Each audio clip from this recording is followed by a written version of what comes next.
Balance of payment and exchange rate. Chapter को आपको दो पार्ट में बांट के रखा है, एक है बैलेंस ऑफ पेमेंट, दूसरा एक्सचेंज रेट। तो अभी हम लोग जो पढ़ेंगे वो क्या है, बैलेंस ऑफ पेमेंट के बारे में आज डिटेल में हम लोग पढ़ने वाले हैं। ठीक है, तो बैलेंस ऑफ पेमेंट क्या है? देखो बैलेंस ऑफ पेमेंट का मतलब क्या है, देखो आपकी ये है एक वन कंट्री, मतलब हमारी कंट्री है इंडिया, ये दूसरी कंट्री है अमेरिका, ठीक है, ये इंडिया है और ये अमेरिका है। तो इतनी सी बात समझो सिंपल सी, जब एक कंट्री से दूसरी कंट्री में इकोनॉमिक इंटरनेशनल ट्रांजैक्शन होता है, एक कंट्री से दूसरी कंट्री के बीच में इंटरनेशनल ट्रांजैक्शन होता है। भाई सामान खरीदा जाता है या फिर सामान बेचा जाता है, या तो इंपोर्ट कराया जाता है या तो एक्सपोर्ट कराया जाता है। इंपोर्ट का मतलब होता है जब दूसरी कंट्री सामान मंगाते हैं, एक्सपोर्ट का मतलब होता है दूसरी अपनी कंट्री सामान भेजते हैं। तो अगर एक कंट्री से दूसरी कंट्री के बीच में इंपोर्ट एक्सपोर्ट हो रहा है तो उसमें इंटरनेशनल ट्रांजैक्शन हो रहे हैं, पैसों का लेन देन हो रहा है। उसी को जब हम लोग सिस्टेमेटिक वे में रिकॉर्ड करते हैं, किसमें, सिस्टेमेटिक वे में, एक सिस्टेमेटिक मतलब तरीके से, भाई यहाँ पे ये, यहाँ पे ये, यहाँ पे पूरी डिटेल के साथ जब उसको रिकॉर्ड करते हैं, उसी को हम लोग क्या बोलते हैं, बैलेंस ऑफ पेमेंट। क्या बोलते हैं बेटा, बैलेंस ऑफ पेमेंट। फिर से सुन लो, जब एक कंट्री का दूसरे कंट्री के बीच में इकोनॉमिक ट्रांजैक्शन होता है, जिसको हम लोग इंटरनेशनल ट्रांजैक्शन बोलते हैं, उसको सिस्टेमेटिक वे में रिकॉर्ड करने को ही क्या बोलते हैं हम लोग, बैलेंस ऑफ पेमेंट बोलते हैं। तो देखो क्या लिखा है, the balance of payment of a country is a systematic record. कैसा रिकॉर्ड है, सिस्टेमेटिक रिकॉर्ड है ऑफ ऑल इकोनॉमिक ट्रांजैक्शन, किसके बीच में, between the resident of one country and resident of foreign country, एक कंट्री कोई है और फॉरेन कंट्री के बीच में, during a given period of time. समझ में आई बात, इसको हम लोग क्या बोलते हैं, बैलेंस ऑफ पेमेंट। सिंपल है, इजी है, समझ में आ गया। एक कंट्री का दूसरे कंट्री से इंटरनेशनल ट्रांजैक्शन और उसको सिस्टेमेटिक वे में रिकॉर्ड करना ही क्या कहलाता है, हमारा बैलेंस ऑफ पेमेंट कहलाता है। ठीक है, चलो आगे बढ़ते हैं बेटा। आगे है आपका components of balance of payment. आगे क्या है बेटा आपका, components of balance of payment. Components of balance of payment, जो चीज़ें इंक्लूड होती है ना, उसको हम लोग क्या बोलते हैं, कंपोनेंट। तो बैलेंस ऑफ पेमेंट में क्या क्या चीज़ें इंक्लूड होती हैं, तो पहले तो इसको दो कैटेगरी में बांटा है इन्होंने, एक है करेंट अकाउंट और दूसरा है क्या है बेटा जी, कैपिटल अकाउंट। पहला क्या है, करेंट अकाउंट, दूसरा है कैपिटल अकाउंट। ठीक है, तो सिंपल सी बात, balance of payment, international transaction हो रहा है, पैसा आ रहा है, पैसा जा रहा है, वो क्या है, बैलेंस ऑफ पेमेंट है। लेकिन उन्होंने पैसा कई तरीके से आता है, इंपोर्ट एक्सपोर्ट से होता है, किसी ने कोई गिफ्ट कर दिया पैसा, जिसको हम लोग बोलते हैं यूनिलैटरल ट्रांसफ़र, कहीं से कोई इनकम रिसीव हो रही है, या आपने दूसरी कंट्री से कोई एसेट खरीद ली है, या किसी दूसरी कंट्री से लोन ले लिया है। तो अलग अलग तरीके से पैसों को लेन देन होता है, खाली इंपोर्ट एक्सपोर्ट से नहीं होता है। तो उसको क्या किया उन्होंने, अलग अलग कैटेगरी में डिवाइड कर दिया है। ठीक है, तो करेंट अकाउंट में अब देखो अलग अलग डिवाइड किया, तो करेंट अकाउंट में क्या क्या ऐड किया है, करेंट अकाउंट में उन्होंने ऐड किया है, the current account record all international economic transaction relating to import and export. क्या क्या आता है बेटा इसमें, करेंट अकाउंट में इंपोर्ट एंड एक्सपोर्ट आता है, गुड्स एंड सर्विसेज आती है, यूनिलैटरल ट्रांसफ़र आता है एंड इंटरनेशनल इनकम आती है। ठीक है, ध्यान समझो, इसमें करेंट अकाउंट में क्या क्या आता है आपका बेटा, इंपोर्ट एंड एक्सपोर्ट आता है। ठीक है, और क्या आता है आपका गुड्स एंड सर्विसेज, अगर सामान खरीदा बेचा है, किसका, गुड्स हो चाहे सर्विस हो, इंपोर्ट एक्सपोर्ट यानी कि चाहे गुड्स का इंपोर्ट हो चाहे सर्विस का एक्सपोर्ट हो, चाहे सर्विसेज चाहे इंपोर्ट, किसी का भी इंपोर्ट एक्सपोर्ट हो, दोनों को रिकॉर्ड किया जाएगा। यूनिलैटरल ट्रांसफ़र, यूनिलैटरल ट्रांसफ़र का मतलब होता है जब एक कंट्री किसी दूसरी कंट्री को डोनेट कर देती है पैसा, या फ्री में कोई गिफ्ट दे देती है, मतलब जिसका कोई सर्विस चार्ज नहीं लग रहा है। जैसे मान लो अमेरिका ने इंडिया को 50,000 रुपीज़ ऐसे ही गिफ्ट कर दिया, एज अ गिफ्ट दे दिए, समझ में आ रही बात, उसको हम लोग क्या बोलते हैं, यूनिलैटरल ट्रांसफ़र। लेकिन ट्रांजैक्शन तो हुआ है ना दूसरी कंट्री से, चाहे फ्री में मिले चाहे पैसा दे के मिले तो है ना, तो उसको क्या बोलते हैं हम लोग, यूनिलैटरल ट्रांसफ़र। और इंटरनेशनल इनकम, कहीं दूसरी कंट्री में आपने कुछ पैसा इन्वेस्ट करके रखा है, वहाँ से कुछ पैसा वगैरह मिल रहा है या आपने दिया, तो इस तरह से इंटरनेशनल इनकम मिल रही है, तो वो भी लिखा जाएगा। समझ में आ रही बात, तो ये सारी चीज़ें आती है आपके करेंट अकाउंट में। और कैपिटल अकाउंट में क्या क्या आता है, कैपिटल अकाउंट में जितनी भी एसेट्स होती हैं या जितनी भी लाइबिलिटीज़ होती है, उन पर जब कोई इफेक्ट पड़ता है, उसको हम लोग क्या बोलते हैं, कैपिटल अकाउंट। मतलब आपने दूसरी कंट्री से एसेट खरीद लिया, कैपिटल अकाउंट में, आपने दूसरी कंट्री से एसेट बेच दिया, कहाँ पे, कैपिटल अकाउंट में, आपने दूसरी कंट्री से लोन ले लिया, कैपिटल अकाउंट में, आपने दूसरी कंट्री को लोन दे दिया, कैपिटल अकाउंट में। इस तरह से करना है। आइए आपको एक चीज़ दिखाता हूँ बना के, देखो बुक में भी आपके बना हुआ है। ये है आपका एक तरफ होगा आपका करंट अकाउंट में जो क्या क्या आएगा, पहले ये आपका है करंट अकाउंट। करंट अकाउंट के हिसाब से आप देखो, एक तरफ डेबिट साइड होती है, एक तरफ क्या होती है क्रेडिट साइड। तो इधर देखो यहाँ पे लिख लो कैपिटल, सॉरी एक तरफ लिख लो पेमेंट और एक तरफ क्या लिख लोगे बेटा, रिसिप्ट। पेमेंट दोगे तो भाई डेबिट होता है और रिसिप्ट पैसा आएगा, ठीक है। तो कब पैसा आएगा और कब पैसा दोगे, देखो ध्यान से। अगर आप एक्सपोर्ट करोगे, एक्सपोर्ट, तो क्या होगा, पैसा आएगा, रिसिप्ट रहेगी। अगर आप इंपोर्ट करोगे तो पैसा क्या होगा बेटा, जाएगा। Import of goods, export of goods. अच्छा अब देखो, अगर आप सर्विसेज एक्सपोर्ट करोगे तो पैसा आएगा, एक्सपोर्ट ऑफ सर्विसेज। और अगर आप लोग क्या करोगे, इंपोर्ट करोगे सर्विसेज को, तो पैसा जाएगा, पेमेंट, पेमेंट करने पड़ेगा यहाँ पर, रिसिप्ट, इंपोर्ट ऑफ सर्विसेज।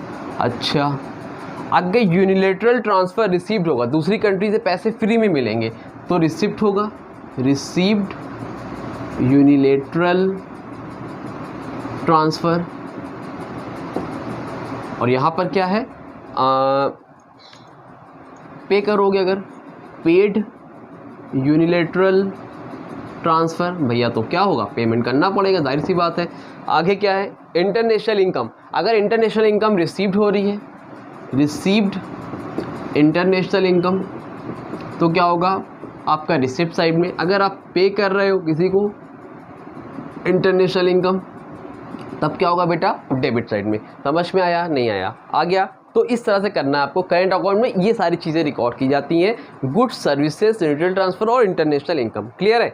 चलो और एक चीज़ और दिखाता हूँ, जल्दी से आओ। कैपिटल अकाउंट में, कैपिटल अकाउंट में क्या होता है, एसेट्स और लायबिलिटी को रिकॉर्ड किया जाता है। जैसे मान लो यहाँ पर आपका हो गया पेमेंट साइड है ये आपकी, और ये आपकी रिसिप्ट साइड है।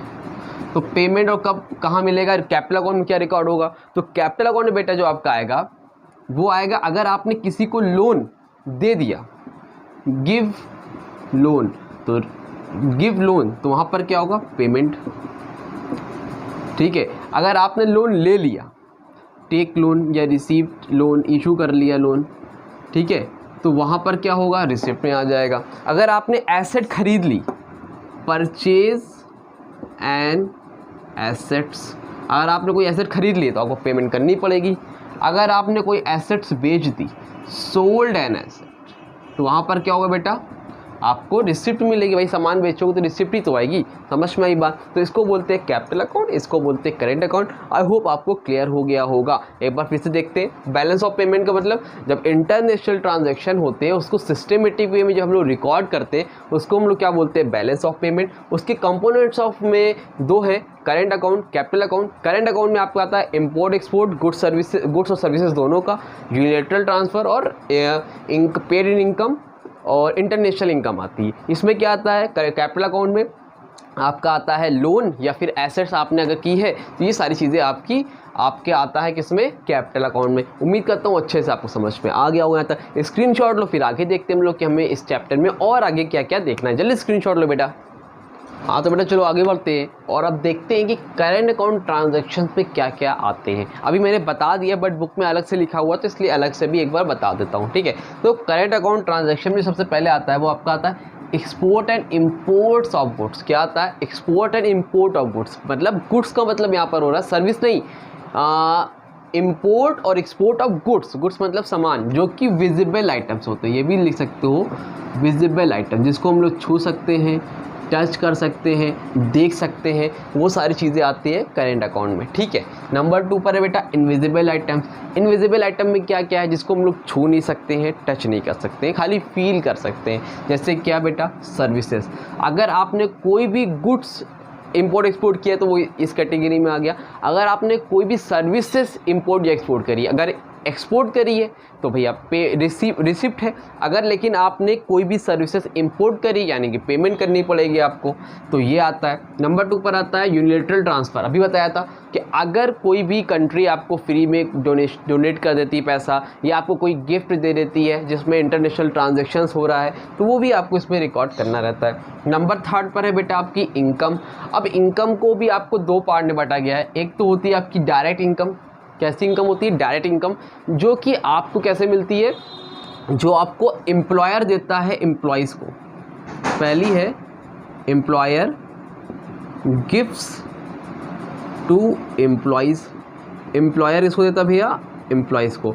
डायरेक्ट का मतलब क्या है? एम्प्लॉयर मतलब जो आप जॉब कर रहे हो, जो आपका बॉस है वो आपको क्या कर रहा है? आपको सैलरी दे रहा है इंटरनेशनल बेसिस पे। अगर आप इंटरनेशनल जॉब कर रहे हो, ठीक है, आप इंडिया में रहते हो या दुबई में काम कर रहे हो, ऑनलाइन वर्क कर रहे हो, वहाँ से आपको सैलरी मिल रही, इंटरनेशनल ट्रांजेक्शन हो रहा है। यूट्यूब पे काम कर रहे हो, वहाँ से पेमेंट आ रही है, वो इंटरनेशनल ट्रांजेक्शन हो रहा है। तो वो क्या है? Employers gift to employees. यहाँ पर एम्प्लॉयर देता है एम्प्लॉइज़ को, वो क्या है? डायरेक्ट। इनडायरेक्ट क्या होती है? इनडायरेक्ट का मतलब होता है जहाँ पर आपको शेयर्स के इंटरेस्ट मिल गया, कहीं से डिविडेंड मिल गया, ये सब क्या आपकी इनडायरेक्ट इनकम होती है। तो इनकम 2 कैटेगरी है, एक एम्प्लॉयर देता है एम्प्लॉयज़ को, दूसरा होता है जहाँ पर इंटरेस्ट आपको मिल जाए, कहीं से डिविडेंड मिल जाए, कमीशन मिल जाए, वो सारी चीज़ें क्या आती हैं? दूसरे में आती हैं। तो ये 2 तरह की इनकम होती है, ये भी इसी में रिकॉर्ड की जाती है। किसमें बेटा? करेंट अकाउंट ट्रांजेक्शन में। क्लियर हो गया? समझ में आ गया? चलो आगे capital account transaction. Capital account में बताया था आपको क्या आता है? इसमें आपका एसेट्स आता है। अगर आपने कोई एसेट खरीदा है या बेचा है, अगर आप एसेट खरीदते हो तो रिकॉर्ड किया जाता है, बेचते हो तो रिकॉर्ड किया जाता है। लेकिन अगर आप एसेट खरीदोगे तो पेमेंट साइड में रिकॉर्ड करोगे, अगर आप एसेट बेचोगे तो रिसिप्ट साइड में रिकॉर्ड करोगे। रिसिप्ट साइड में इसलिए रिकॉर्ड करोगे कि पेमेंट बेचोगे तो पैसा आएगा, खरीदोगे तो पैसा जाएगा, जाएगा तो सारी सी बात है पेमेंट साइड में जाएगा। नंबर 2 पर आता है बेटा एसेट्स के बाद आपका आता है लोन। अगर आपने लोन लिया है या लोन दिया है तो वो भी कैपिटल अकाउंट ट्रांजेक्शन में रिकॉर्ड किया जाएगा। तीसरी चीज़ इंपॉर्टेंट, इसको ध्यान से देख लो, इसको बोलते हैं हम लोग कैपिटल मूवमेंट। क्या बोलते हैं बेटा? Capital movement. तीसरी चीज़ इसमें एक और आती है, वो है कैपिटल मूवमेंट। अब ये क्या होती है? देखो 2 तरह की मूवमेंट है कैपिटल मूवमेंट। एक होती है, इसको 2 कैटेगरी में बांटा गया, एक है डायरेक्ट इन्वेस्टमेंट और एक है पोर्टफोलियो इन्वेस्टमेंट। क्या है? Portfolio, PORT port FOLI portfolio investment. ठीक है, तो इसका मतलब क्या है सर? देखो डायरेक्ट इन्वेस्टमेंट का मतलब है जब दूसरी कंट्री, जैसे मान लो ये कंट्री है अमेरिका, ठीक है, और ये है हमारी कंट्री इंडिया, ठीक है। अमेरिका से कोई कंपनी आई, कोई लोग आए, इंडिया में आए, और इंडिया में आके उन्होंने एक कंपनी सेट कर दी, एक न्यू कंपनी ओपन कर दी। मतलब वो आए और उन्होंने आके पूरा का पूरा अपना बिजनेस सेटअप कर दिया, उसको हम लोग क्या बोलते हैं बेटा? Direct investment. मतलब कोई कंट्री का कोई भी बंदा आता है, वो आता है और अपनी कंट्री में किसी दूसरी कंट्री में आके पूरी की पूरी कंपनी का सेटअप कर देता है, वो क्या हो गया बेटा? आपका डायरेक्ट इन्वेस्टमेंट। पोर्टफोलियो इन्वेस्टमेंट क्या होता है? पोर्टफोलियो इन्वेस्टमेंट का मतलब है कि मान लो ये आपका है फिर से अमेरिका, ये है आपका इंडिया।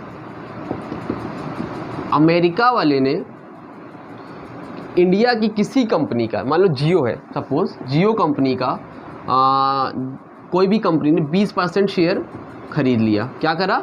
20% खरीद लिया। जियो का, टाटा का, कोई भी कंपनी लो, किसी दूसरी कंट्री के पर्सन ने आपकी कंट्री के किसी भी कंपनी के शेयर्स को खरीद लिया, 10%, 20%, 25%, उसको हम लोग क्या बोलते हैं? Portfolio investment. यहाँ पे क्या है? डायरेक्ट का मतलब पूरा सेटअप ही कर दिया आके आपकी कंट्री में, लेकिन यहाँ पर क्या है? खाली शेयर खरीद लिए, उसको हम लोग क्या बोलते हैं? Portfolio investment. इस तरह के पैसे को भी रिकॉर्ड करा जाता है कैपिटल अकाउंट ट्रांजेक्शन में। समझ में आई बात? क्लियर हुआ कि नहीं हुआ? उम्मीद करता हूँ क्लियर हो गया होगा। स्क्रीनशॉट लो, फिर आगे देखते हैं और क्या देखना है। हाँ तो बेटा चलो अब आगे बढ़ते हैं और देखते हैं कि categories of balance of payment. Balance of payment को अलग अलग कैटेगरीज में डिवाइड किया गया है। जो बताया है वही है, बट बुक में है तो फिर से एक बार बता देता हूँ अच्छे से, ठीक है, क्योंकि पेपर में आ सकता है इस तरह से। Categories of balance of payment बताइए, ठीक है। बैलेंस ऑफ पेमेंट का मतलब तो ये कि जितने भी इंटरनेशनल ट्रांजेक्शन हो रहे हैं वो बैलेंस ऑफ पेमेंट में आएगा। जितने भी इंटरनेशनल ट्रांजेक्शन, चाहे वो इम्पोर्ट एक्सपोर्ट गुड्स का हो, चाहे सर्विसेज का हो, चाहे वो यूनिलेटरल ट्रांसफ़र हो, चाहे वो एसेट्स की किसी भी रीज़न से वजह से अगर पैसे का ट्रांजेक्शन इंटरनेशनल हो रहा है, दूसरी कंट्री से हो रहा है, वो बैलेंस ऑफ पेमेंट में उन्होंने उसकी अलग अलग कैटेगरी बना दी है। तो पहली कैटेगरी है बैलेंस ऑफ ट्रेड। पहली कैटेगरी क्या है बेटा? Balance of trade. मतलब बैलेंस ऑफ ट्रेड में क्या होता है? सिर्फ और सिर्फ विजिबल आइटम्स। कौन से आते हैं? विजिबल आइटम्स आते हैं। जैसे balance of trade shows the balance of export and imports of visible goods in a given year। एक गिवन ईयर में क्या आते हैं? एक्सपोर्ट और इंपोर्ट गुड जो भी हो रहा है उसको किसमें कैटेगरी किया गया? बैलेंस ऑफ ट्रेड में। किसको बेटा? विजिबल गुड्स को। ठीक है, निकाला कैसे, देखा कैसे जाता है, निकाला कैसे जाता है? ये balance of trade equal to export goods minus import goods. Balance of trade अगर आपको निकालना है तो एक्सपोर्ट गुड्स में से इंपोर्ट गुड्स को माइनस कर दो। इसमें से वो सिर्फ विजिबल आइटम्स आते हैं, इनविजिबल आइटम्स नहीं आते। ये पहली कैटेगरी हो गई। दूसरी कैटेगरी है बेटा balance of current account. Current account में आता है balance of current account is made up of visible, invisible and transfer. Balance of current account जो भी बताया था मैंने, इसमें ये भी आता है। बैलेंस ऑफ ट्रेड तो आता ही आता है, साथ ही साथ इनविजिबल सर्विसेज भी आती हैं और क्या आता है? ट्रांसफर भी आता है, यूनिलैटरल ट्रांसफर भी आता है। क्या होता है formula? Balance of current account equal to balance of trade plus balance of invisible plus balance of transfer, यानी कि यूनिलैटरल ट्रांसफर और इंटरनेशनल इनकम भी इसके अंदर आती है। तीसरा है balance of capital account. Balance of capital account refers to the balance of capital transaction. Capital transfer मतलब जिसमें कैपिटल का ट्रांसफ़र होता है, कम ज़्यादा होती है कैपिटल। जैसे एसेट खरीद लिया, बेच लिया, आपने लोन ले लिया, लोन दे दिया, ये कैपिटल मूवमेंट हो रही है। तो ये सारी चीज़ें बैलेंस ऑफ कैपिटल अकाउंट में आती। छोटी चीज़ थी, बताना था, बुक से है, लगातार है तो बताना ज़रूरी है, इसलिए बता दिया। अब इसके जो टॉपिक पढ़ने जा रहे हैं बहुत ज़्यादा इंपॉर्टेंट है, पेपर में 100% आपके आने वाला है। तो इसका स्क्रीनशॉट लो, फिर आगे देखते हैं, जल्दी से उसको भी कंप्लीट करते हैं। हाँ तो बेटा अब आगे बढ़ते हैं और इस चैप्टर का सबसे इम्पॉर्टेंट टॉपिक है और जिसका नाम है बैलेंस ऑफ पेमेंट डिसइक्विलिब्रियम। बहुत इंपॉर्टेंट टॉपिक है, ध्यान समझना, पेपर में आने के चांसेस के बहुत ज़्यादा हैं। ठीक है, तो बैलेंस ऑफ पेमेंट डिसइक्विलिब्रियम क्या होता है? देखो पेमेंट डिसइक्विलिब्रियम का मतलब क्या है? देखो हम लोग क्या करते हैं बेटा, एक कंट्री से दूसरी कंट्री में इंटरनेशनल ट्रांजैक्शन होता है, कुछ पैसे आते हैं, कुछ पैसे जाते हैं। जो पैसे आते हैं उसको हम लोग क्या बोलते हैं बेटा? रिसिप्ट। और जो पैसे जाते हैं उसको हम लोग क्या बोलते हैं? पेमेंट। भाई जो पैसा दोगे वो पेमेंट है, कुछ पैसे आएंगे तो रिसिप्ट। कैसे आती है receipt payment? Good import export करने से आती है। नॉर्मली इंपोर्ट एक्सपोर्ट ज़्यादा होता है। ठीक है, तो अगर हमारी कंट्री में इंपोर्ट एक्सपोर्ट कर रहे हो आप तो रिसिप्ट आएगी। अगर आप इंपोर्ट कर रहे हो बेटा तो पेमेंट होगी। अगर आप एक्सपोर्ट कर रहे हो तो रिसिप्ट आएगी, भाई पैसा आएगा। इंपोर्ट दूसरी कंट्री से मंगा रहे हो तो आपको पैसा देना पड़ेगा। ठीक है, तो होता क्या है कि अगर जितना एक्सपोर्ट कर रहे हो जितना इंपोर्ट कर रहे हो, यानी कि रिसिप्ट और पेमेंट इक्वल है, रिसिप्ट और पेमेंट अगर इक्वल है तो उसका मतलब क्या होता है? अगर कभी भी इक्वल होगा तो वो क्या होगा? इक्विलिब्रियम पे होगा। क्या होगा? इक्विलिब्रियम पे होगा। ठीक है सर, लेकिन यहाँ पर लिखा है बैलेंस ऑफ पेमेंट डिसइक्विलिब्रियम। इसका मतलब ये है कि जहाँ पर रिसिप्ट और पेमेंट इक्वल नहीं है वहाँ पर क्या हो जाता है? डिसइक्विलिब्रियम। मतलब या तो पेमेंट बहुत ज़्यादा है या तो रिसिप्ट कम है, या रिसिप्ट ज़्यादा है पेमेंट कम है, वहाँ पर क्या होगा? बैलेंस ऑफ पेमेंट डिसइक्विलिब्रियम हो जाएगा। ठीक है, अगर मान लो ऐसी कंडीशन है जहाँ पर आपकी रिसिप्ट ज़्यादा है, यानी कि पैसा ज़्यादा आया है, और पेमेंट क्या है बेटा? कम है, तो अच्छी बात है, तब ये तो अच्छा है। ये इक्विलिब्रियम हमको पसंद है, यानी हमारे देश को पसंद है। भाई ये डिसइक्विलिब्रियम मुझे पसंद है, मेरी कंट्री को पसंद है। क्यों पसंद है? क्योंकि रिसिप्ट ज़्यादा है भाई, हम लोग एक्सपोर्ट ज़्यादा कर रहे हैं, इंपोर्ट कम कर रहे हैं, फ़ायदा है। ठीक है, अच्छी बात है।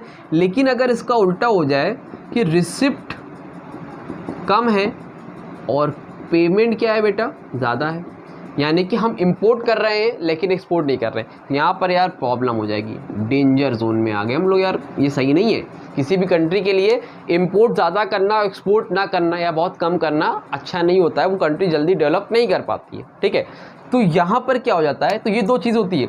अगर चीज़ ध्यान समझना, अगर रिसिप्ट ज़्यादा है पेमेंट कम है उसको हम लोग बोलते हैं सरप्लस, और अगर रिसिप्ट कम है और पेमेंट ज़्यादा उसको हम लोग बोलते हैं deficit.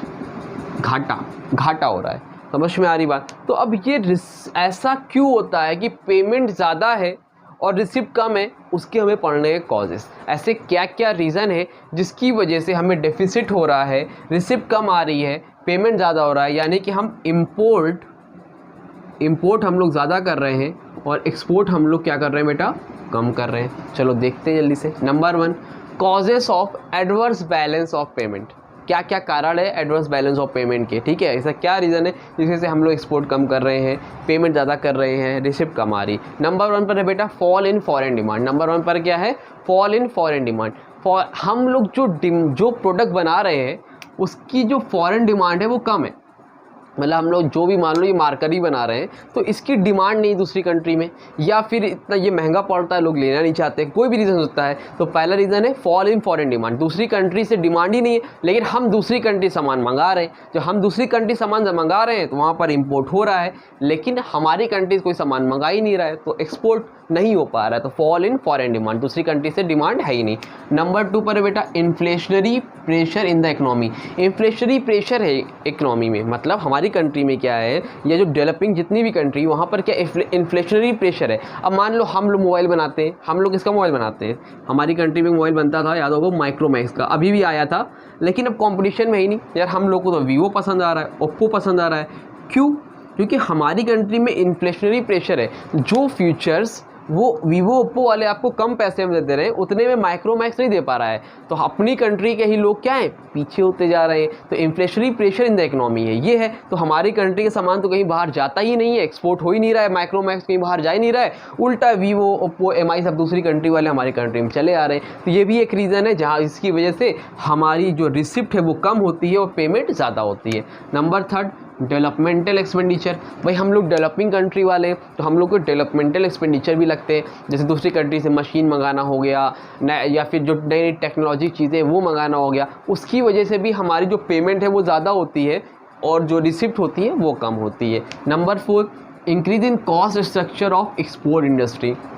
Cost structure of export industry मतलब जब हम लोग एक्सपोर्ट करते हैं तो वहाँ पर रॉ मटेरियल क्या है बेटा, हमारे यहाँ महंगे हैं, वेजेस देना पड़ता है हमें लेबर को, वो महंगा है, लेबर महंगा है, अच्छा, और टैक्सेस ज़्यादा है। तो ये सारी रीज़न की वजह से जो इंक्रीजिंग कॉस्ट स्ट्रक्चर है एक्सपोर्ट इंडस्ट्री का वो क्या है, महंगा है। तो इसकी वजह से जब महंगा हो जाता है हमारे यहाँ गुड्स तो दूसरी कंट्री वाले नहीं खरीदेंगे, किसी और कंट्री से खरीद लेंगे। क्यों खरीदेंगे भाई? क्योंकि हमारे यहाँ गुड्स महंगा है, तो उनको जहाँ से सस्ता मिल रहा हो वहाँ से खरीदेंगे ना, हमारे यहाँ से क्यों खरीदेंगे, ये भी रीज़न। लेकिन हम तो खरीद रहे हैं बाहर से, तो हमारे लिए इसीलिए क्या है, रिसिप्ट क्या है बेटा, बहुत कम आ रही है, पेमेंट ज़्यादा है। Number 5 decrease in supply. ये भी एक रीज़न है, सप्लाई डिक्रीज़ हो गई। मान लो हम लोग एग्रीकल्चर प्रोडक्ट बनाते हैं, अब एग्रीकल्चर प्रोडक्ट ज़्यादा हम लोग एक्सपोर्ट करते हैं, अब किसी साल बारिश ही नहीं हुई, रेन नहीं हो रही है, तो क्लाइमेटिक कंडीशन की वजह से भी क्या होती है, सप्लाई कम हो जाती है। समझ में आ रही बात? क्लाइमेटिक कंडीशन की वजह से भी सप्लाई हमारी कम हो जाती है। तो वहाँ पर जब सप्लाई कम रहेगी तो हम एक्सपोर्ट कहाँ कर पाएंगे, सप्लाई नहीं तो एक्सपोर्ट अपने आप कम हो गया ना, समझ लो, ये भी एक रीज़न है। फिर appreciation in the exchange rate. Exchange rate मतलब देखो, जैसे $1 है, मान लो 60 रुपीज़ का है, ठीक है, अब $1 80 रुपये का हो गया, समझ रहे हो। अब ये बताओ कि अगर हमारा $1 60 रुपये का है, ठीक है, appreciation in the exchange rate क्या हो गया, बढ़ गया। तो हमारे यहाँ $1 कितने का पड़ता था, 60 रुपये का, अब कितने का $1 80 रुपये का हो गया। अगर एक्सचेंज रेट बढ़ जाएगा, खुद दिमाग लगाओ, अगर एक्सचेंज रेट बढ़ जाएगा, जो सामान देखो हम लोग पहले 60 रुपये में मतलब जो हम लोग मंगाते थे, इंपोर्ट करते थे, 60 रुपीज़ में आता था, अब हमारा $1 80 रुपये का पड़ रहा है, तो ये पहले मार्कर में 60 रुपये में इंपोर्ट करा लेता था, अब यही मार्कर इंपोर्ट कराने के लिए मुझे 80 रुपये देने पड़ते हैं। तो भाई रिसिप्ट पेमेंट तो ज़्यादा करनी पड़ रही, पहले 60 रुपये में काम हो जाता था, अब 80 रुपये, तो पेमेंट ज़्यादा हो जाती है, रिसिप्ट क्या हो जाती है, कम हो जाती है। Number 7 increase depth burden. Depth burden का मतलब कि भाई हम लोग डेवलपिंग कंट्री है, डेवलपिंग कंट्री में क्या होता है, हम लोगों ने लोन बहुत ले रखा है, तो हम लोग एक्सपोर्ट तो कर नहीं पा रहे हैं, इंपोर्ट तो करा ही रहे हैं, साथ ही साथ दूसरी कंट्री की जो डेप्थ है, जो कर्जे हैं, उसको भी चुका रहे हैं। तो जब डेप्थ चुका रहे हैं तो वो भी एक रीज़न, इसकी वजह से हमारे तरफ से पेमेंट ज़्यादा हो रही है बट रिसिप्ट कम हो रही है। Number 8 population pressure. आपकी बुक में 8 दे रखा है, 10 दे रखा है पॉइंट, लेकिन मैंने 8 बताया है, 6 से ज़्यादा आपका पेपर में नहीं आएगा, ठीक है। तो पॉपुलेशन प्रेशर यार, हमारी कंट्री में इतने ज़्यादा पॉपुलेशंस हैं, लोग इतने ज़्यादा हैं, इतने ज़्यादा लोग हैं हमारी कंट्री में कि पॉपुलेशन प्रेशर है। अब पॉपुलेशन प्रेशर में जो हम लोग बनाते हैं खुद ही खा लेते हैं, बाहर कहाँ भेजेंगे, समझ रहे हो। जो बन रहा है अपने यहाँ, एक्सपोर्ट कम हो रहा है, अपने यहाँ ही यूज़ हो जा रहा है। तो ये भी रीज़न है कि इसकी वजह से रिसिप्ट कम हो रही है, पेमेंट ज़्यादा हो रहा है। उम्मीद करता हूँ यहाँ तक आपको अच्छे से समझ में आ गया। ये बहुत इंपॉर्टेंट टॉपिक है आपका, इसको ध्यान से देख के जाना, आएगा ज़रूर। ये हो गया कॉजेज़। अब इसके सॉल्यूशन आपको दे रखे, मेजर से क्या तरीका अपनाया जाए कि जो सारी कंडीशंस आ रही है जिसके बैलेंस ऑफ पेमेंट एडवर्स हो रहा है ये ना हो पाए, तो वो हम लोग देखते हैं और फिर आज की वीडियो को कंप्लीट करते हैं। जल्दी से देखो, स्क्रीनशॉट लो, फिर आगे आता हूँ।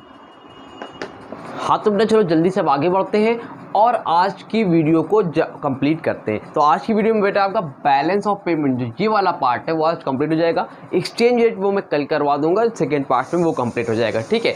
तो अभी हम लोगों ने देखा कि कॉजेज़ क्या क्या होते हैं, क्या क्या कारण हैं जिनकी वजह से हमारा जो पेमेंट है वो हम ज़्यादा कर रहे हैं और रिसिप्ट हमें कम मिल रही है, यानी कि हम डिसइक्विलिब्रियम में हैं और हमें डेफिसिट हो रहा है। तो उसके क्या क्या मेजर्स हैं, क्या देखना बेटा अब हमें, उसके क्या क्या मेजर्स हैं, ऐसा हम लोग क्या कर सकते हैं जिसकी वजह से हमारे पास रिसिप्ट ज़्यादा हो जाए और पेमेंट हमें कम करनी पड़े, यानी कि हम एक्सपोर्ट ज़्यादा करने लगे और इंपोर्ट हम कम करें। तो ऐसा क्या टेक्निक्स अपना सकते हैं हम लोग जिससे आप के पास रिसिप्ट ज़्यादा जाए हमारी कंट्री में और पेमेंट हमारे क्या रहे, कम रहे, ठीक है। तो बहुत इंपॉर्टेंट टॉपिक है, ध्यान से देखना, चाहे कॉजेस हो चाहे मेजर्स हो, दोनों में से एक टॉपिक आपका पेपर में आने वाला है, कंफर्म आने वाला है, तो बहुत अच्छे से समझ लेना, ठीक है। नंबर 1 पर है बेटा डेप्रीसिएशन। अब डेप्रीसिएशन लगा के, डेप्रीसिएशन से आप कंट्रोल कर सकते हो क्या, रिसिप्ट और जो पेमेंट है आप इंपोर्ट एक्सपोर्ट को कंट्रोल कर सकते हो, ठीक है। तो देखो ध्यान से, मान लो ये आपका $1 है, जिसका $1 की वैल्यू कितनी है अभी, 60 रुपीज़ मान लो पहले थी, बाद में हो गई $1 से 80 रुपीज़, ठीक है। पहले $1 में 60 रुपीज़ थी, फिर हो गई $1 से 80 रुपीज़। अब इस चीज़ को ध्यान समझना, डेप्रीसिएशन अपने आप होता है और डीवैल्यूएशन गवर्नमेंट करती है। कौन करता है बेटा, डीवैल्यूएशन में क्या होगा, गवर्नमेंट करेगी, और डेप्रीसिएशन क्या होगा, हिमसेल्फ, यानी कि अपने आप होगा।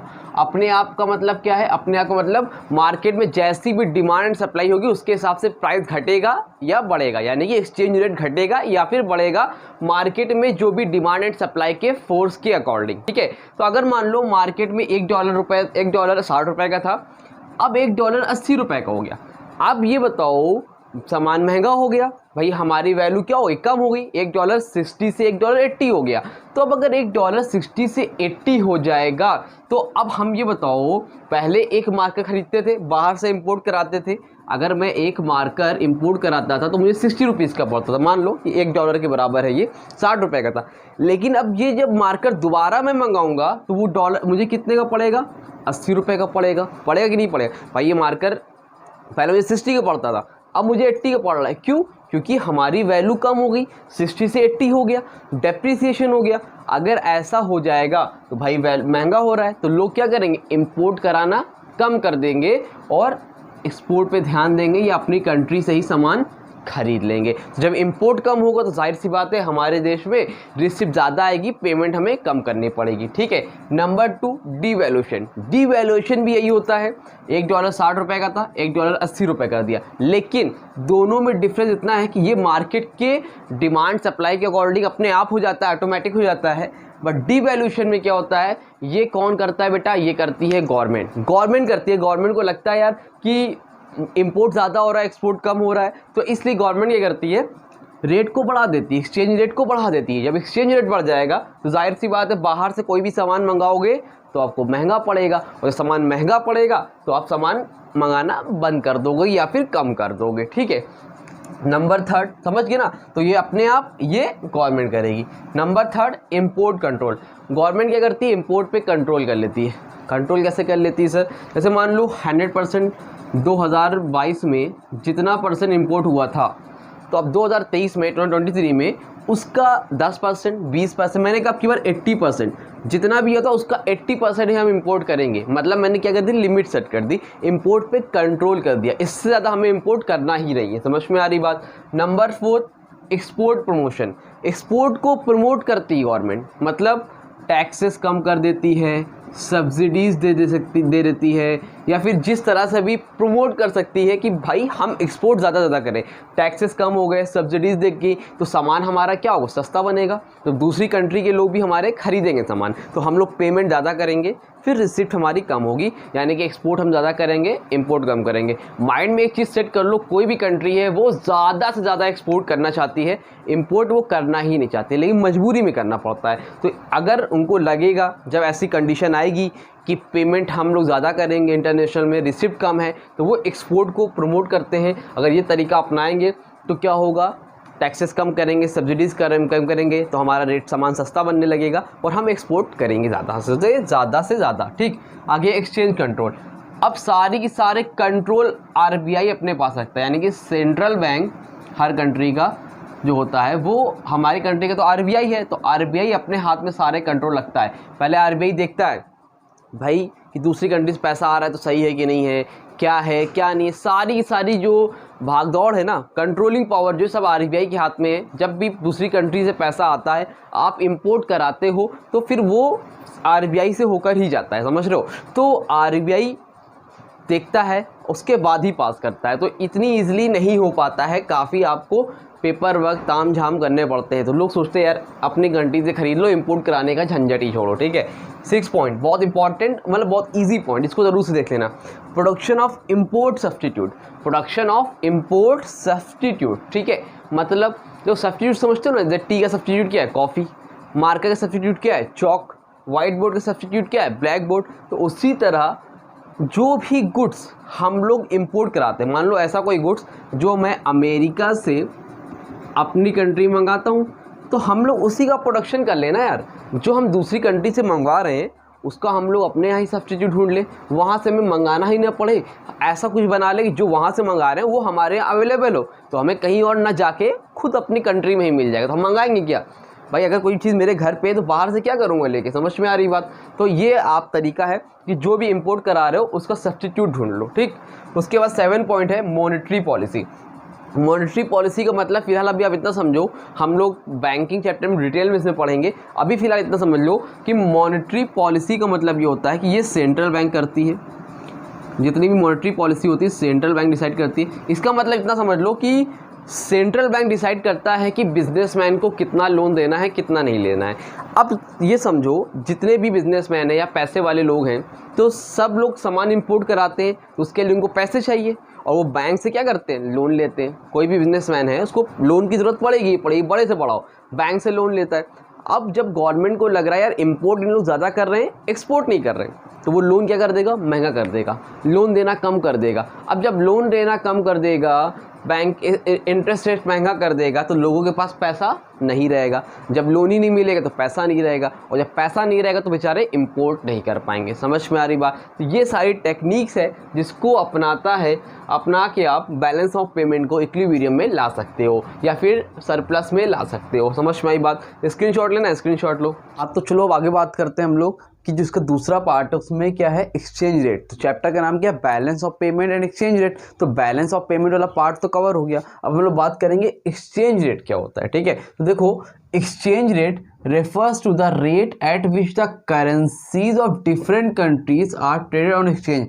मतलब सिंपल सी बात अगर मैं तुमको बताऊं, जो आपसे डॉलर होता है ना, और इंडिया में क्या चलता है, रुपीस चलता है, तो जिस रेट पे डॉलर रुपीस से एक्सचेंज होता है, $1 का मान लो आजकल 84 रुपीस चल रहा है। ठीक है, तो अगर आप $1 लेना चाहते हो तो आपको 84 रुपीस देने पड़ेंगे। ठीक है, या फिर डॉलर वाला रुपीस लेना चाहता है तो डॉलर देगा तो वो कन्वर्ट हो जाएगा रुपीस में। तो ये जिस रेट में एक्सचेंज होता है ना, उसको हम लोग क्या बोलते हैं, एक्सचेंज रेट। अब ये बढ़ता रहता है और घटता रहता है, समझ पा रहे हो। कभी बहुत ज़्यादा, कभी किसी कंट्री के ज़्यादा होता है, कभी किसी चीज़ कम होता है। वो डिपेंड करता है कि किसी कंट्री में कितना ज़्यादा एक तरह से उनका प्रोडक्ट सप्लाई हो रहा है। उसके बारे में अभी नेशनल इनकम वगैरह पढ़ोगे तो वो समझ में आएगा। फिर इतना समझ लो, एक्सचेंज रेट का मतलब इतना होता है कि जिस रेट पर आपके कंट्री का जो एक्सचेंज रेट चल रहा है, पैसा एक्सचेंज होता है, उसको हम लोग बोलते हैं एक्सचेंज रेट। ठीक है, तो exchange rate refers to the rate, वो rate at which the currencies of different countries, अलग अलग कंट्री के आर ट्रेडेड और एक्सचेंज को हम लोग एक्सचेंज करते हैं। ठीक है, उसके बाद आता है there are 2 major exchange rate system. 2 major exchange rate system होते हैं बेटा। एक होता है फिक्स एक्सचेंज रेट सिस्टम, दूसरा होता है फ्लेक्सिबल एक्सचेंज रेट सिस्टम। अब ये फिक्स एक्सचेंज रेट सिस्टम क्या होता है? तो the rate of exchange is officially fixed by central bank. जहां पर फिक्स रेट जो एक्सचेंज करता है सेंट्रल बैंक करता है उसको हम लोग क्या बोलते हैं? Fix exchange rate system. मतलब अगर $1 का रेट 80 रुपीज़ है तो ये कौन सेट करता है? सेंट्रल बैंक करता है। हालांकि अब ये आपको देखने को नहीं मिलता है, पहले ये सिस्टम चलता था, ना के बराबर है। अब पूरी की पूरी जो आपकी कंट्री है, पूरी दुनिया है, वर्ल्ड है, वो फ्लेक्सिबल एक्सचेंज रेट सिस्टम को फॉलो कर रहा है। तो ये फ्लेक्सिबल एक्सचेंज रेट सिस्टम क्या होता है? फ्लेक्सिबल एक्सचेंज रेट सिस्टम में गवर्नमेंट यानी कि सेंट्रल बैंक कोई भी इंटरफेयर नहीं करता है। यहाँ पर कौन करता है बेटा? यहाँ पर मार्केट में जो forces of demand and supply है, मतलब डिमांड एंड सप्लाई के अकॉर्डिंग एक्सचेंज रेट डिटर्मिनेंट होता है, एक्सचेंज रेट फिक्स होता है। किस पे? मार्केट के जो डिमांड एंड सप्लाई के फोर्सेस है उसके अकॉर्डिंग। मतलब exchange rate is left free to be determined. कैसे डिटरमाइंड होता है? In the foreign exchange rate market by the forces of demand of supply. By the forces of demand supply, जैसी demand और supply होगी product की, जितना आप export वगैरह करोगे, इंपोर्ट कम करोगे, उसी हिसाब से आपका रेट जो होता है कम ज़्यादा होता है। तो इसमें गवर्नमेंट को इंटरफेयर नहीं है, अपने आप होता है। लेकिन इसमें क्या होता है? इसमें गवर्नमेंट का इंटरफेयर होता था, मतलब होता है, लेकिन फिक्स एक्सचेंज सिस्टम बहुत कम आपको देखने को मिलता है। ठीक है, समझ में आ गया? अब इसके बाद इसको बताने से पहले मैं आपको एक चीज़ बताता हूँ। पेपर में आप कभी इस नाम से क्वेश्चन बन सकता है, इसको हम लोग बोलते हैं क्लीन फ्लोटिंग। क्या बोलते हैं बेटा? Clean floating. और दूसरा होता है जिसको हम लोग बोलते हैं डर्टी फ्लोटिंग। डर्टी फ्लोटिंग, और डर्टी फ्लोटिंग को हम लोग मैनेज फ्लोटिंग के नाम से भी जानते हैं। ठीक है, तो मैनेज फ्लोटिंग, तो क्लीन फ्लोटिंग और दूसरा है डर्टी फ्लोटिंग। डर्टी फ्लोटिंग को हम लोग मैनेज फ्लोटिंग के नाम से जाते हैं। अब ये होता है क्या? कोई बेसिक सी चीज़ है। क्लीन फ्लोटिंग का मतलब होता है जहां पर एक्सचेंज रेट फिक्स होता है, किसके अकॉर्डिंग? मार्केट में डिमांड एंड सप्लाई के अकॉर्डिंग। इसमें सेंट्रल बैंक कोई भी इंटरफेयर नहीं करता है, एक साइड खड़ा रहता है, उसको हम लोग बोलते हैं क्लीन फ्लोटिंग। लेकिन जहां पर गवर्नमेंट को इंटरफेयर करना पड़ता है, सेंट्रल बैंक को इंटरफेयर करना पड़ता है, क्योंकि बहुत ज़्यादा एक्सचेंज रेट ऊपर चला जाएगा, नीचे चला जाएगा, तो वहाँ पर दिक्कत आ जाएगी। इसलिए गवर्नमेंट इंटरफेयर करती है, गवर्नमेंट के आगे सेंट्रल बैंक इंटरफेयर करता है, उसको हम लोग बोलते हैं डर्टी फ्लोटिंग या फिर मैनेज फ्लोटिंग। जिसमें गवर्नमेंट इंटरफेयर नहीं होता है वो क्लीन फ्लोटिंग है, और जिसमें गवर्नमेंट का इंटरफेयर होता है सेंट्रल बैंक का, वो डर्टी फ्लोटिंग है, मैनेज फ्लोटिंग बोलते हैं उसको। क्लियर हो गया? चलो ठीक है, अब बात करते हैं concept of depreciation, devaluation, appreciation और रिवैल्यूएशन। इन चारों के बारे में आपको पता होना चाहिए। ठीक है, तो डेप्रिसिएशन में देखो एक चीज़ समझाता हूँ। मान लो $1 इक्वल टू 60 है, फिर $1 इक्वल टू 80 हो गया, रुपीज़ हो गया। ठीक है, यहाँ पर भी वही सेम चीज़ है, $1 60 रुपीज़ है और $1 80 रुपीज़ हो गया। ठीक है, यहाँ पर आपका $1 80 रुपीज़ है, फिर $1 60 रुपीज़ हो गया। मैं लिख लूँ तो दो मैं बता रहा हूँ बस। फिर $1 आपका 80 रुपीज़ है, फिर $1 आपका 60 रुपीज़ है।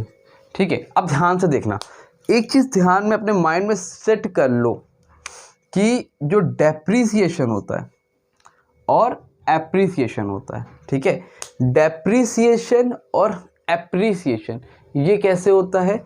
ये अपने आप होता है, किसके अकॉर्डिंग होता है? Forces of demand and supply. Mind में यूज कर लो, डेप्रिसिएशन एंड एप्रिसिएशन कैसे होता है? Forces of demand and supply. मतलब इसमें कुछ गवर्नमेंट नहीं करती है, कौन करता है? फोर्स ऑफ डिमांड सप्लाई अपने आप होता है। ठीक है, और नीचे वाले में डीवैल्यूएशन और रीवैल्यूएशन में क्या होता है?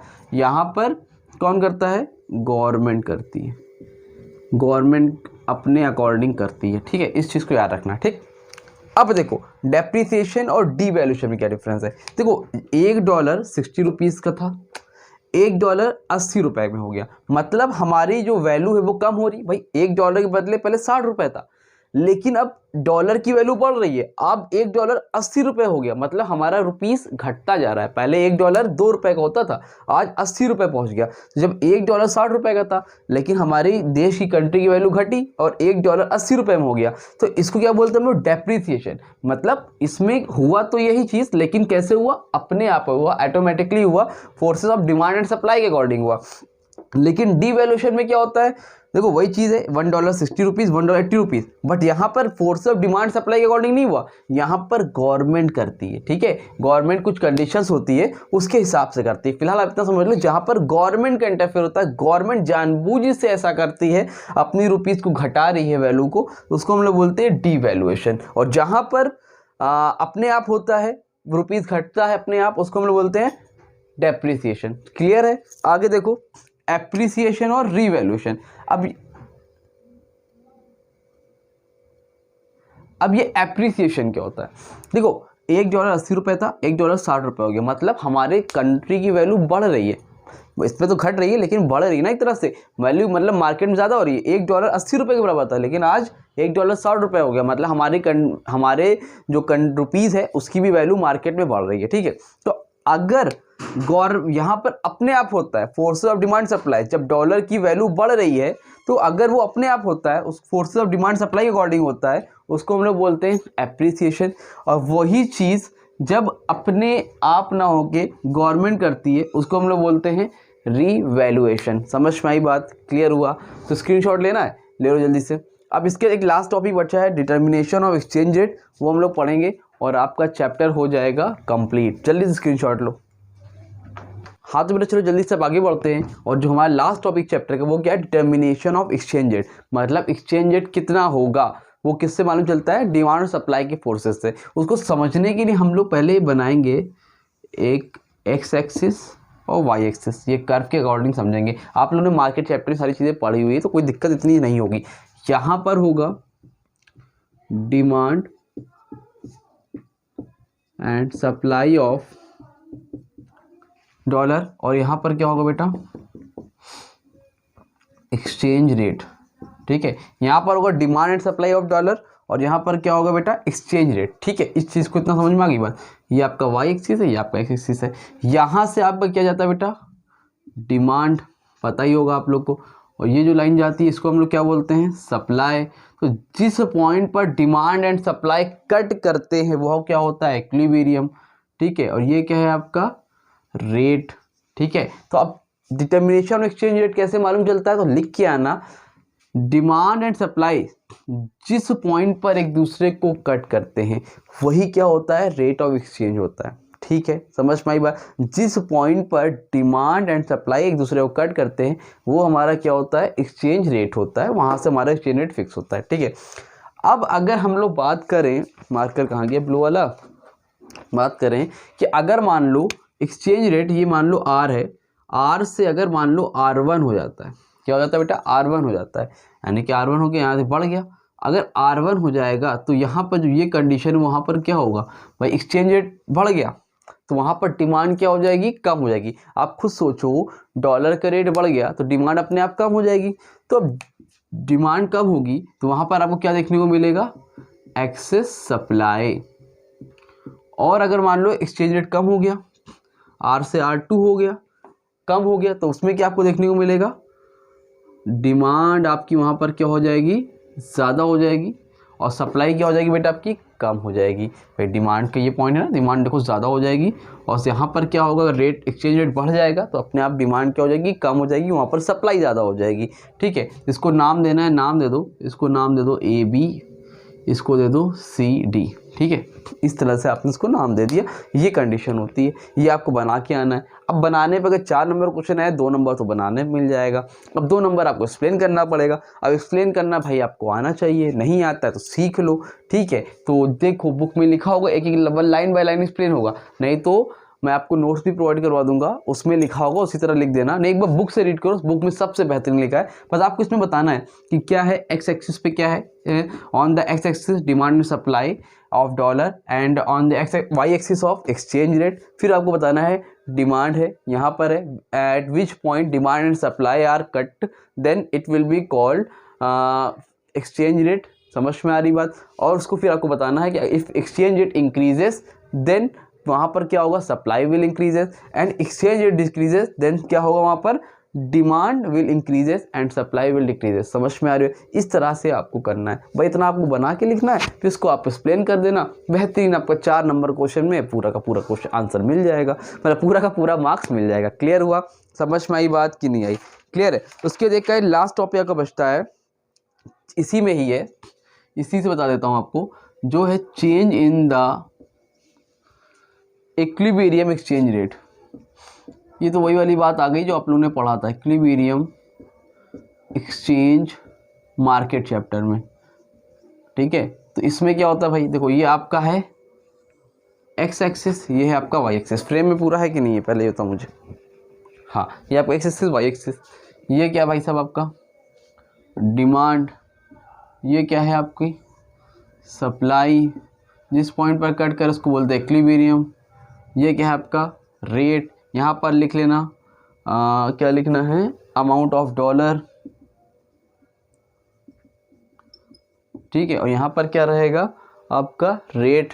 ठीक है, अब इसको आप अगर मान लो जो है डॉलर की अगर डिमांड बढ़ जाए, ऐसी कोई कंडीशन आ जाए, आप लोगों ने पढ़ा होगा डिमांड बढ़ रही है, मान लो पहली कंडीशन अगर डॉलर की डिमांड बढ़ गई और सप्लाई वही है, तब क्या कंडीशन होगी, तो भाई आप लोग यहाँ से यहाँ पहुँच जाओगे। हाँ, यही होगा ना, इक्विलिब्रियम यहाँ शिफ्ट होगा और रेट क्या होगा, बढ़ जाएगा, और यहाँ पर सप्लाई भी क्या होगी, ये बढ़ जाएगी। पहले यहाँ पे थे फिर यहाँ पे आ जाओगे। फिर इसके अगर आप लोग मार्केट नहीं पढ़ा तो समझ में नहीं आ रहा हो, मार्केट चैप्टर जाके देख लो, अपने आप समझ में आ जाएगा। ठीक है, अगर मान लो कोई कंडीशन ऐसी होती है डिमांड कांस्टेंट और सप्लाई बढ़ रही है, तो उसको बढ़ा देना, डिमांड को ही रखना, देखना क्या बन रहा है। ठीक है, नहीं समझ में आया होगा तो फिर से बोल रहा हूँ, ये लास्ट वाला टॉपिक तो मार्केट चैप्टर में जाके देख लेना, बहुत डिटेल में बताया हुआ, एक एक चीज़ समझ में आ जाएगी। और जिन लोगों ने पढ़ा उनके लिए हलवा है, उनको पता है कि भाई डिमांड बढ़ रही है, कांस्टेंट है सप्लाई तो क्या होगा, सप्लाई कांस्टेंट है, डिमांड बढ़ रही है क्या होगा, उन लोगों को सब कुछ पता है। ठीक है, क्लियर है? ये टॉपिक भी आपका कंप्लीट है, और कोई डाउट रह जाता है तो कमेंट सेक्शन में कांटेक्ट कर लेना। 10 डेज स्टडी के बारे में मैंने बोला है, जिन बच्चों को नहीं पता है आप लोगों का काम है उनको भी इन्फॉर्म करो, और 10 डेज के अंदर अपने आप को पूरी तरह से सेव कर लो बोर्ड एग्जाम के लिए। ठीक है, तो उम्मीद करता हूँ वीडियो अच्छी लगी होगी, ज़्यादा से ज़्यादा लोगों को शेयर करो, वीडियो अच्छी लगी तो वीडियो को लाइक करो, चैनल को सब्सक्राइब करो। आपके 12, 13, 14, 15 चैप्टर हो गए, 16, 17, 18, 19, 20 लगातार 4 दिन के अंदर हो जाएगा। 10 डेज़ के अंदर पूरा का पूरा आपका मैं एटलीस्ट 35+ मार्क्स कंफर्म करवा दूंगा। बस पढ़ते रहो और 10 दिन में अपने आप को सेव करो, फिर अच्छे से मेहनत करो। 50, 60, 70, 80 आउट ऑफ 80 तक जाना है हमें फिलहाल, लेकिन अपने आप को पहले सेव करो। जब अभी कुछ नहीं पढ़ा है तो अब पढ़ो। ठीक है, उम्मीद करता हूं वीडियो अच्छी लगी होगी, वीडियो को लाइक करो, चैनल को सब्सक्राइब करो। मिलते हैं न्यू वीडियो में, तब तक के लिए थैंक यू सो मच।